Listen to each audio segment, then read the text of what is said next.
What were the biggest challenges in pulling together a virtual version of Engage as opposed to the physical version? Yeah, you've alluded to it some already, Piyush. It was a short period of time, and the first big challenge really was, how are we going to do this? I mean, we had never put on a significant virtual event. We didn't even have the infrastructure, the tool that we might be able to use, or any of the peripheral tools that we might use to pull off a large, successful virtual event. So the biggest first challenge was, well, how? What's the path? What's the mechanism? Who are the partners? Who are the systems that we're going to use? And then I would say the next one was, well, how much of what we would normally do with the on-site event are we going to attempt to replicate with a virtual event?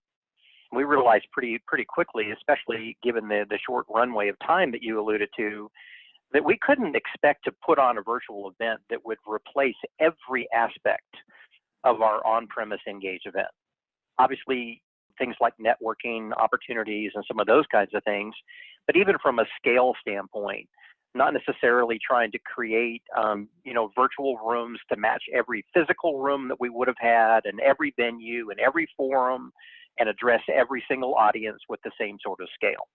And then finally, a huge challenge was, once we had all of that sorted out, well, what's the mechanism to pull this virtual event off, which largely depended upon, Parmonic and On24. The next thing we had to figure out was, well, what's that scaled down agenda that might be reasonable for creating this virtual environment? And then it was, how do we promote it? What do we want to try to accomplish in terms of drawing people to the event? And how are we going to promote effectively to all the different segments that we might want to communicate with? We definitely had some big challenges in a very short period of time.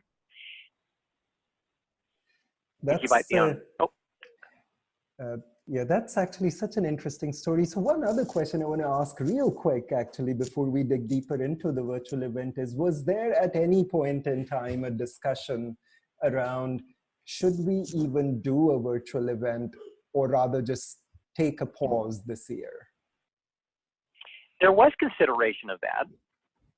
And ultimately, and I'm so glad we made this decision, we did decide, well, it would be better to do a virtual event in that same time frame, even if it is scaled down some from what the physical event might be. And I'm just really, really glad I'll be able to share some statistics, if you like, on what the event ultimately looked like, from a performance standpoint. But I'm really glad we made that decision for a virtual event versus just delaying it.